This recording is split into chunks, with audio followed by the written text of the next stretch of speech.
1, 2, 3, 4.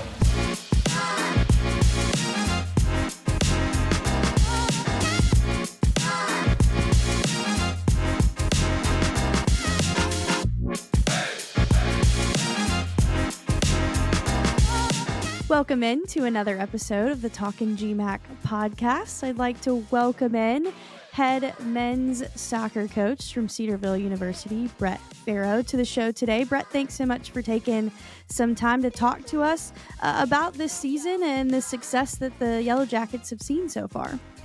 Of course. Thanks for having me. Well, I mentioned it right there, but certainly a great start to the season for your program. Can you just talk to me about what it's been like on campus? We're about a month away from the GMAC tournament, so we'll say we're at the midway point of the season, and just what it's been like spending some time with this team and the success that you all have been able to see the first half of this season. Yeah, I think it's been exciting. I think everybody's excited that the team's playing well. I think, people on campus are engaged and kind of tracking and following how we're doing. And so when we have a chance to interact with people on campus, I think they're excited about it. I think internally, we're continuing to just try to stay focused on one day at a time, 1 week at a time. I think we've done a good job of that so far. We've got a team that I think really has embraced the process of trying to get better every day. I even go back to last fall where we struggled a little bit, and we were trying to figure out kind of where we were going, what we were doing. We needed to make some changes. We needed to really do some introspection, and I think guys came back in August really ready to embrace that and do a good job being team first and loving each other well. And so, yeah, it's been fun the first however many 5-6 weeks of the season to be able to see some of that translate into success on the field and getting some results. But at the same time, you mentioned we're halfway through the season. I think we very much feel the weight of that as well, that we're only halfway through. And so there's a lot of games left to be played, and still a lot in front of us, hopefully. You touched on it right there. I wanted to ask you a little bit about what this off season was like for you, and maybe your program. You missed the GMAC tournament for the first time since you took over as head coach, and just when you have a moment like that where maybe you need to regroup or have to, a come to Jesus talk with the team, what does that look like, and what does an off season look like from that perspective when maybe you feel like there are some changes that need to be made?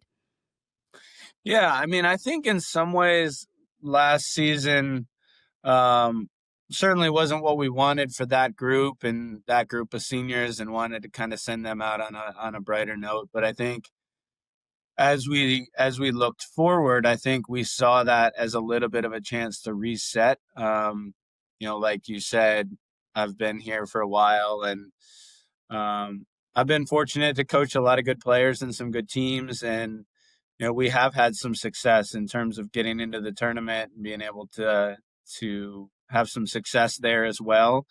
And I think at times you can get a little complacent with that, or you can get a little accustomed to that, or players can even, where you just kind of assume that things will work out, and maybe we lose track of some of the little details that we need to do well.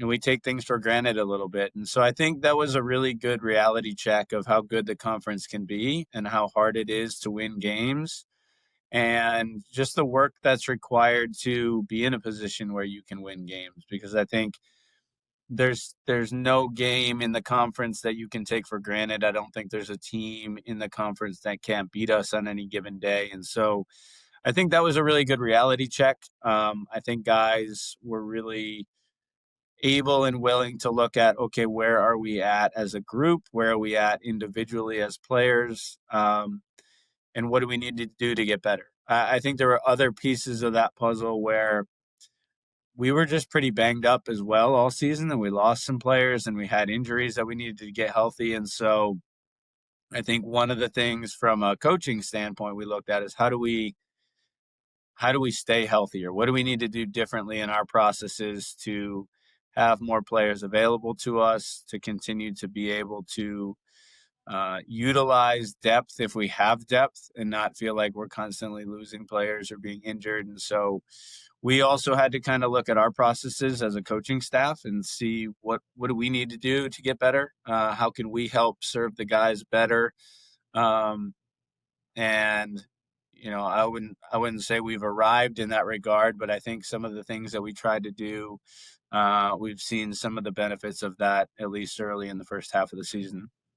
You started the season with two big wins over fourth ranked McKendree and 21st ranked Lee.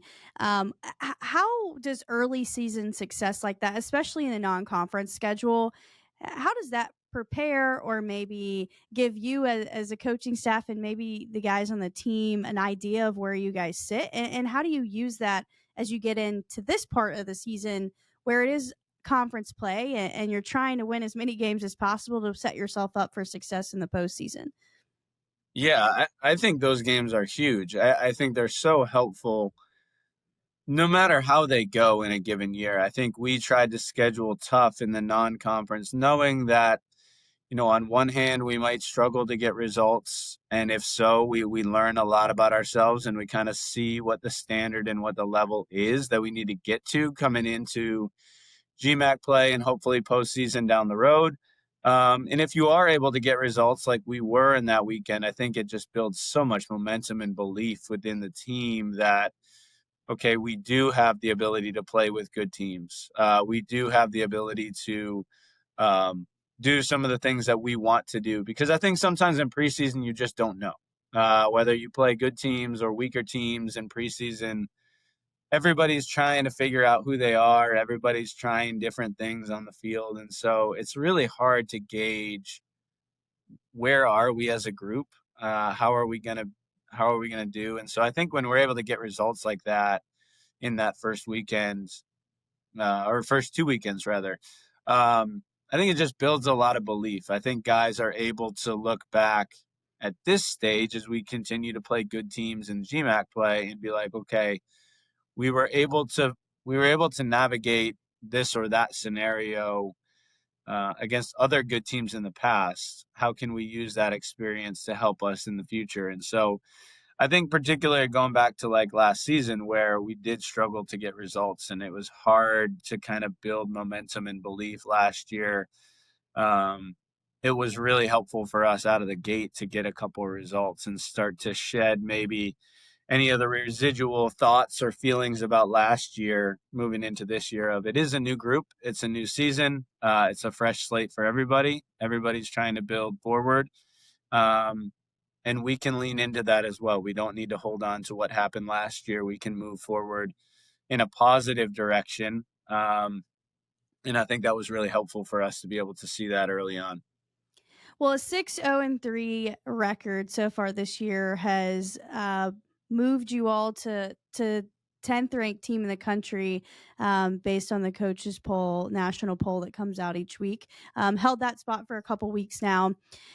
When your team's seeing success like this and there's some national recognition and there's polls and rankings and things like that, where do you fall on the scale of using that or trying to maybe shut out some of the outside noise and focus the team on the task at hand? You mentioned we're halfway through the season. There's still a lot of soccer left to be played.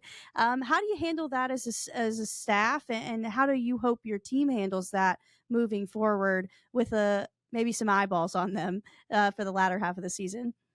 Yeah. I think it's tricky because I think it's kind of twofold. I think on the one hand, it needs to be acknowledged, and I think the guys have worked hard to put themselves in that position. And so I think to completely ignore it does a disservice to them a little bit of, coaches are viewing you in a certain light, and that's really exciting and positive, and you should be proud of that, because it's not an easy task to be ranked or be in a poll like that. But at the same time, I've done this long enough to know how quickly that can go away. You have a bad week.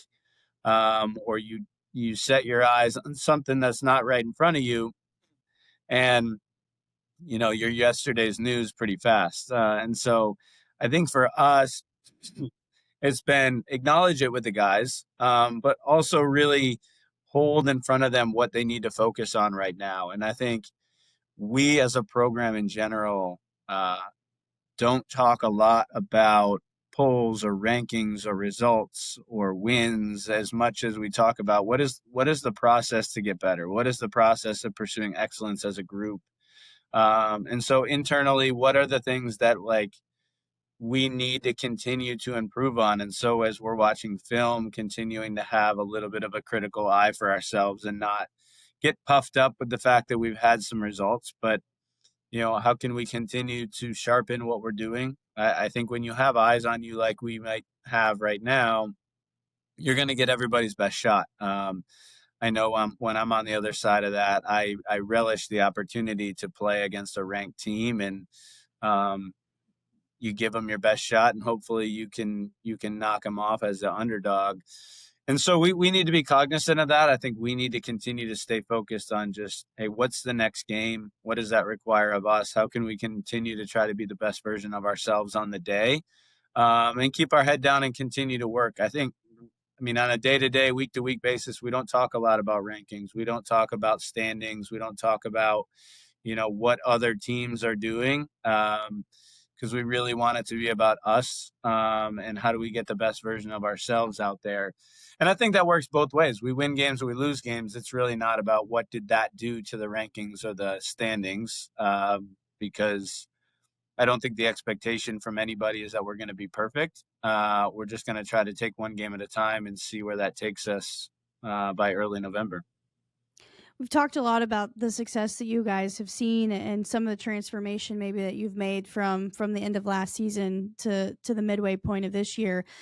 Let's talk about some of the personnel and some of the guys who've gotten you to that spot. I won't make you name names. I'll let you just kind of give us an idea of maybe what you've seen and some of the difference that you've seen in this Yellow Jacket squad as compared to maybe some of the other ones that you've had over your years at Cedarville. Yeah, I mean, I think this team as a whole, not necessarily more than other teams, but certainly in this space, I think guys have worked really hard to love one another well and have kind of a humble spirit about them of what is my role and what does it look like to fulfill that role, whether I'm on the bench or I'm starting and I'm playing a large number of minutes and contributing on the stat sheet. I think guys have worked hard to embrace that. You see that even before games on our bench. I think guys are excited to bring energy and bring value to the team from the sideline, and I think that is true. I think guys that don't play any minutes for us at times are bringing significant value to the guys that are on the field just with their energy, their excitement, their enthusiasm. That kind of thing is infectious. And so when we're able to show up every day and guys truly care about each other and truly want to get better, I think it allows the opportunity for you to bring the best out of each guy on the team. I think we also have a good amount of experience on the field right now.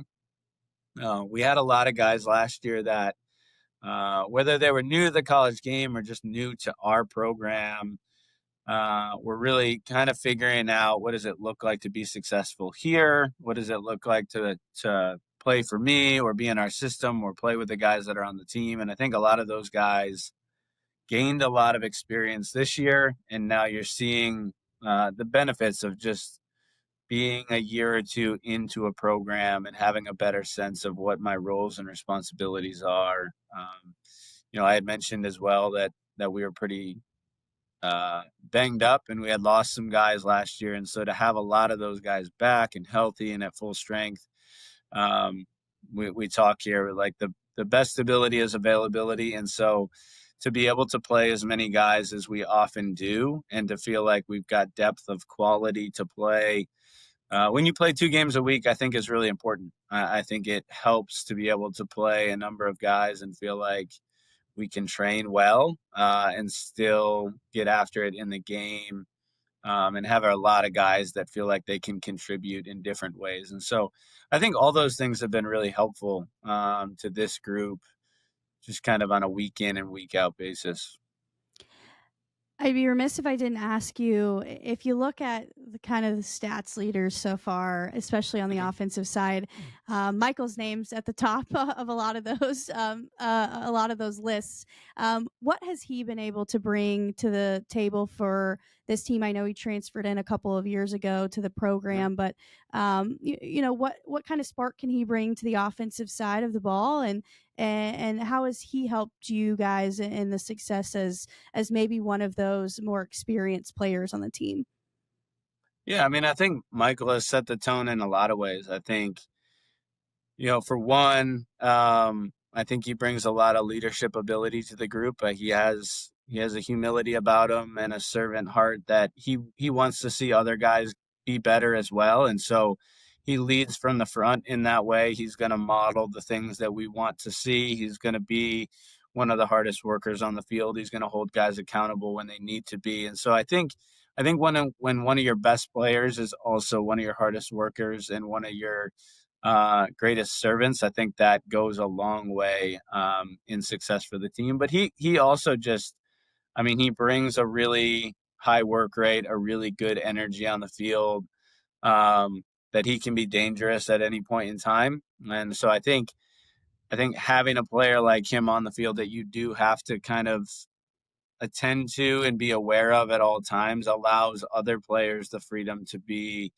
um, maybe more open, maybe more available, because there's a constant threat from him in behind or in front of your lines. And so I think he was one of those players that was hurt last year, and so to have him back and healthy, I think he has a high degree of just excitement. He's excited to be back, but he's also really grateful for the opportunity that he has, having sat for a year. I think there's just gained experience there. There's gained perspective, and he's added a lot for us. Obviously, on the field and on the stat sheet, he's doing really well. But even the things that people don't see off the field, just in terms of how he leads the group and loves his teammates really well, I think has been invaluable for us.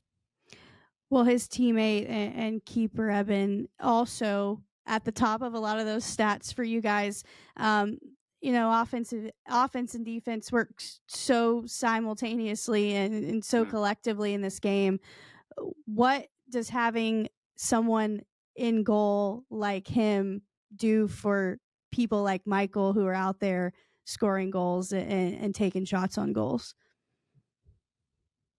Yeah, I mean, I think it gives us a lot of confidence. I think Eben has really been able to step in as well off the field and lead. I mean, Michael and Eben are our two captains, and I think they've done a really good job of leading off the field, but also that they just happen to be on opposite sides of the field on the field. And I think um, Eben's made some big saves for us and gotten some shutouts.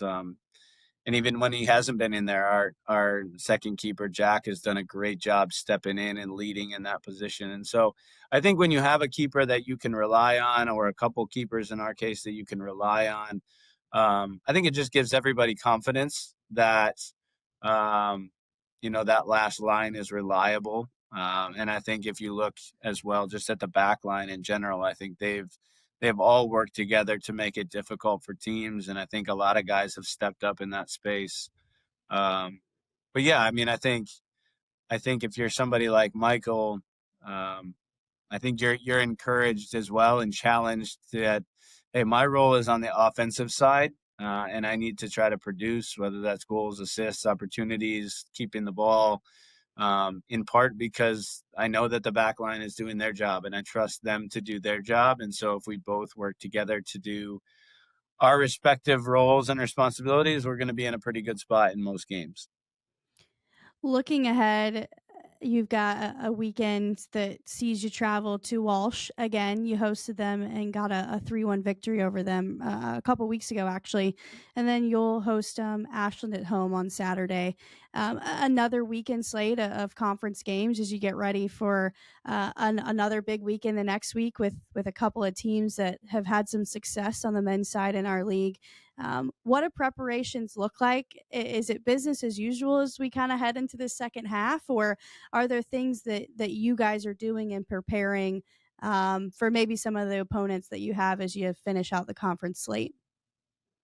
Yeah, I mean, I think in large part it's business as usual. As I said before, I think for us, we want it to be about us and how do we continue to get better at what we're trying to do, and really working hard at that. At the same time, I think you get into the second half of the season, and for a couple different reasons, you've got to be mindful of just the exposure that teams have had to you. I think everybody kind of has to get a little bit better at what they do. Maybe you're adding a wrinkle or two here and there to just keep people on their toes or try to be a little bit more dynamic on either side of the ball.